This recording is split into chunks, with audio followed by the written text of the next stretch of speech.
So apparently, anti choice Christians don't know that in the Bible, God quite literally instructs abortions. So let's turn to the good book, shall we? I have two.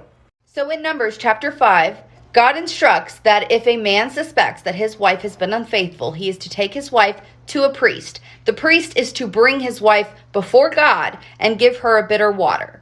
It even tells you how they made the water. Now keep in mind that all of this is performed right in front of God and instructed by him. You can pause to read, but down here, may this water that brings a curse enter your body so that your abdomen swells and your womb miscarries. If she's made herself impure and been unfaithful to her husband, this will be the result. When she is made to drink the water that brings a curse and causes a bitter suffering, it will enter her, her abdomen will swell, and her womb will miscarry, and she will become a curse. If, however, the woman has not made herself impure, but is clean, she will be cleared of guilt and will be able to have children. That is a forced abortion. Don't you dare tell me I'm taking that out of context.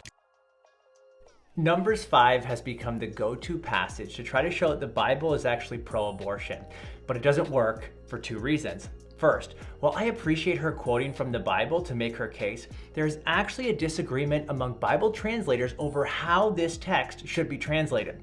Notice she has two Bibles, but she only read from one, the New International Version. I think I know why.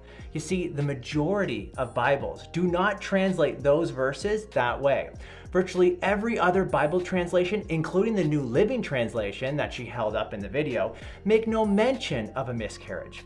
That's because most Bible translators think the thigh falling away or the womb shriveling is a more accurate rendering of the original Hebrew. They also think that expression is describing barrenness, not miscarriage. That's why if she's innocent, the text says she should be able to have children. By contrast, if she's guilty, she won't be able to have children. So this passage, in all likelihood, has to do with a curse of barrenness, not miscarriage. Second, even if the NIV translation is correct and God is inducing a miscarriage, this still wouldn't justify abortion. Here's why. This woman isn't exercising her right to choose. Instead, God is exercising his right to judge. This bitter water given by the priest isn't causing a miscarriage. These aren't God's instructions for abortion. After all, if she's innocent, the water does nothing. Rather, it's God who is taking that life. Look, God's the creator and sustainer of all life and has the right to take life at any time he wants. But just because God can take life doesn't mean we can. So, even if the NIV is right, it's still a judgment from God, not an abortion from man.